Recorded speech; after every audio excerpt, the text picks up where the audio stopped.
Recentes alterações na Lei de Incentivo à Cultura, a Lei Rouanet, podem trazer graves consequências à cultura brasileira. Por meio de uma instrução normativa, o governo federal reduziu de 60 milhões para 1 milhão o valor máximo de captação por projeto. O ministro da Cidadania, Osmar Terra, explicou que a medida é necessária para, abre aspas, corrigir erros, distorções e abusos da Lei Rouanet, fecha aspas. Vários parlamentares admitem a necessidade de mudanças na lei, mas criticam pontos da instrução normativa do governo. Deputados, muitos deles alinhados ao governo, reclamam que não houve discussão sobre as mudanças. Já a oposição acredita em perseguição, entre aspas, ao setor cultural. Bem, perseguição ou não, o certo é que as ordens de cima para baixo parecem vir sem nenhuma explicação. E pior, sem medir as consequências. É isso, Sérgio e Célio? Como vai, Célio? Tudo bom? Bom estarmos juntos aqui. Sempre é bom estar do teu lado. Estivemos aqui juntos. Esse assunto é no Ministério da palpitante, Cultura. Né? Estamos vendo aí esse noticiário que estava rolando aqui antes da gente começar esse nosso papo. E, na verdade, tem tudo a ver com esses absurdos que estão sendo cometidos diariamente, né? Sim. Na verdade, essa questão da Lei Rouanet não é uma novidade.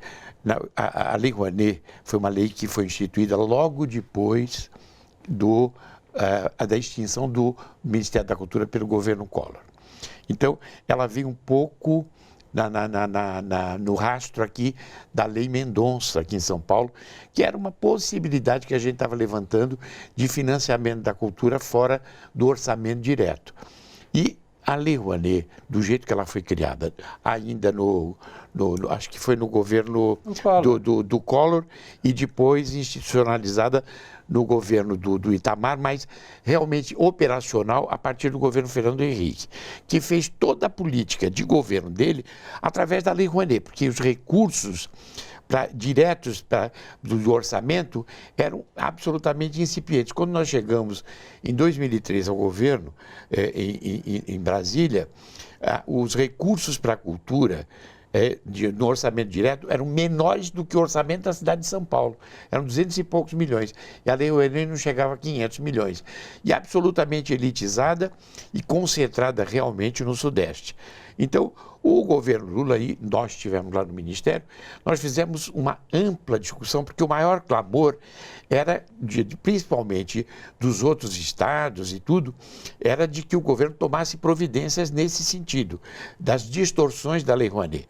E durante 9 anos, nós discutimos longamente a Lei Rouanet, mas sem mexer na Lei Rouanet de uma forma que, de uma certa maneira, quebrasse já, vamos dizer, uma rotina que já havia de utilização desses recursos por parte do mercado cultural, principalmente a área de patrimônio e tudo.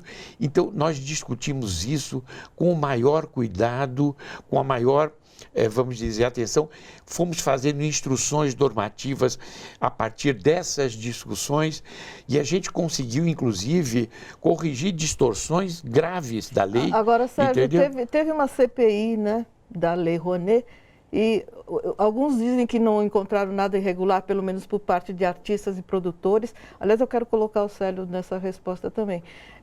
E que se tinha alguma coisa, eram coisas pontuais. Mas só uma coisinha a mais,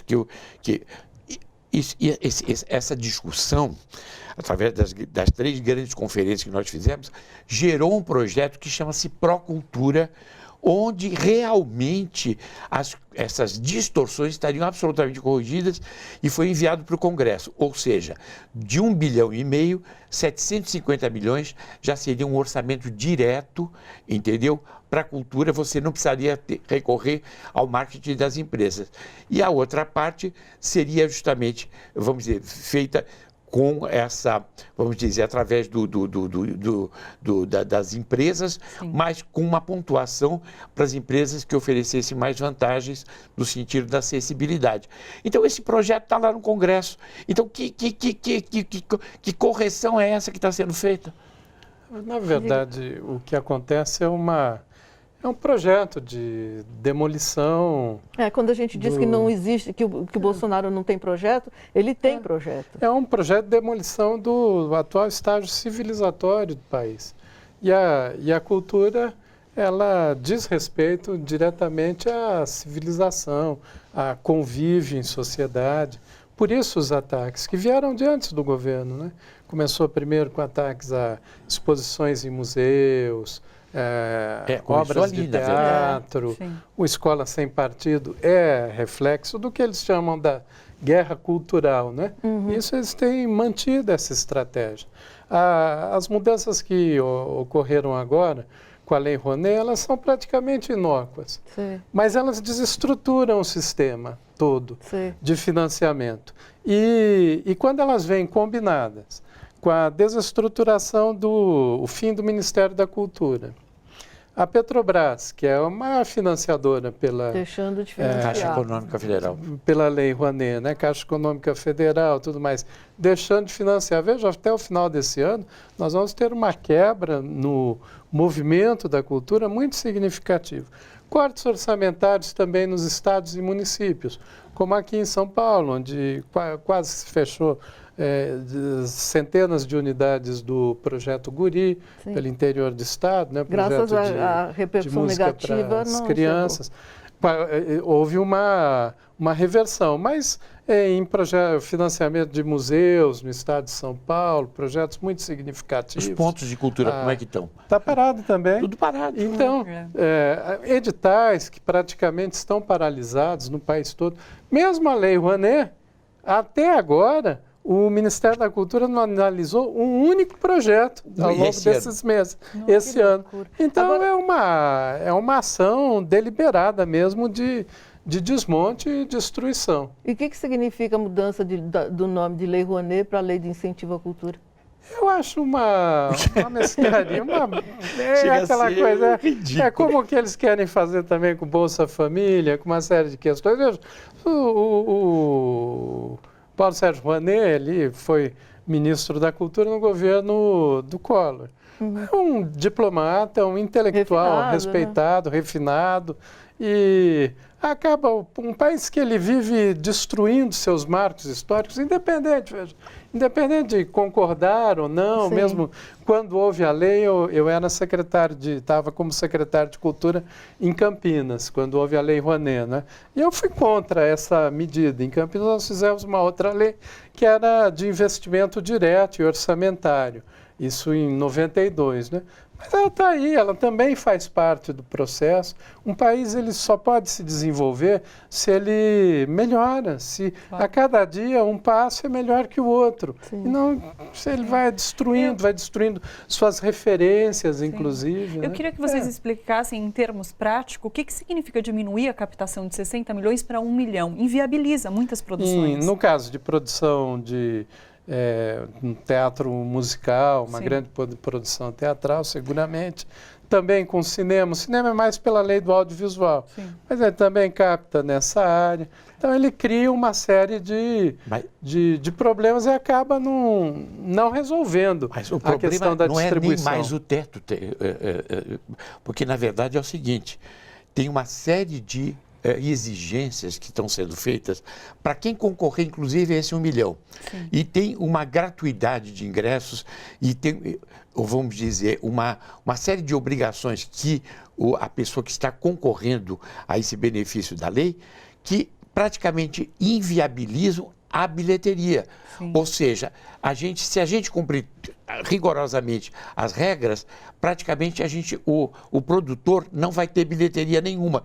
Então, de repente, é preferível não recorrer à lei e recorrer... Eles querem quase 40% de gratuidade. Você imagine, a indústria automobilística aqui em São Bernardo, ela tem incentivos fiscais. Então tem que dar o governo diz que vai ter que entregar 40% dos carros produzidos de graça. Isso não existe. Então, é uma atitude covarde de quem não teve coragem de acabar de uma vez. Então se cria, olha, eu não estou acabando, eu estou modificando. Mas é uma modificação que praticamente para asfixiar. Porque, na verdade, 40% de gratuidade, mais 10% para o autor, mais 10% para o diretor, mais as despesas. Quando você vai ver, não fecha a conta. Então, na verdade, o que vai haver é as pessoas não vão estar, vamos dizer, recorrendo a esse recurso Então, ele falou assim, olha, ninguém quer, então acabou. Entendeu? De uma certa maneira, é uma sentença de morte com relação à lei. A verdade é essa, entendeu? E, na verdade, eu acompanho absolutamente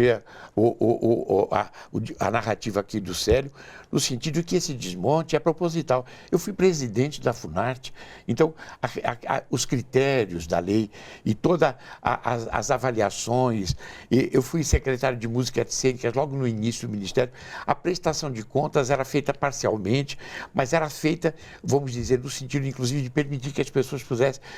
Durante o governo da presidenta Dilma, foi criada uma força-tarefa, porque o número de projetos que ainda precisavam ser avaliados na prestação de contas era muito maior do que o número de funcionários que nós tínhamos. Então, nós tivemos que criar uma força-tarefa. Ou seja, o rigor da lei é absolutamente, praticamente inviabiliza qualquer tipo de, vamos dizer, ilegalidade dentro do ponto de vista de análise, entendeu? O que precisa ser feito, até como um desagravo, é que tenha ocorrido um processo de insulto, de difamação e calúnia contra artistas. E a Lei Rouanet, na verdade, já houve 2 CPIs em torno da Lei Rouanet, todo um processo de acompanhamento, de fiscalização. Nunca, em nenhum momento, se apontou qualquer desvio, sobretudo da parte de artistas, os chamados artistas de esquerda ou progressistas, a qual se fomenta tanto ódio contra eles. Que país é esse em que se cria o ódio contra artistas e professores? Que é a única coisa que resta da civilização, não é? Pois é. E nunca houve nada. Ocorre, claro, um ou outro problema de desvio, todos esses que ocorreram, extremamente residuais, localizados, com algum empresário detectados e com pessoas que nem são exatamente do meio da cultura. Houve um que investiu um dinheiro lá da Lei Rouanet para o cara como em uma série de outros lugares. Quando você envia o seu projeto, em primeiro lugar, ele passa por um crivo que é de admissibilidade, ou seja, para ver se realmente a pessoa tem as condições para pleitear. Depois, ele é analisado tecnicamente de forma extremamente rigorosa.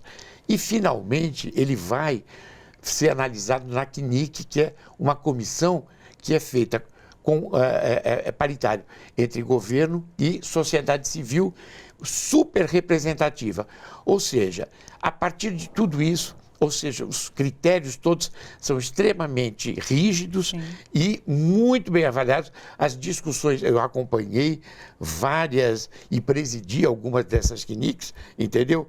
E as avaliações são muito criteriosas e muito rigorosas e muito polêmicas. Às vezes, não, acho que esse projeto aqui não podia... Não, esse... Então, ou seja, a sociedade civil tem uma participação efetiva, né, através das suas entidades, no sentido de aprovação.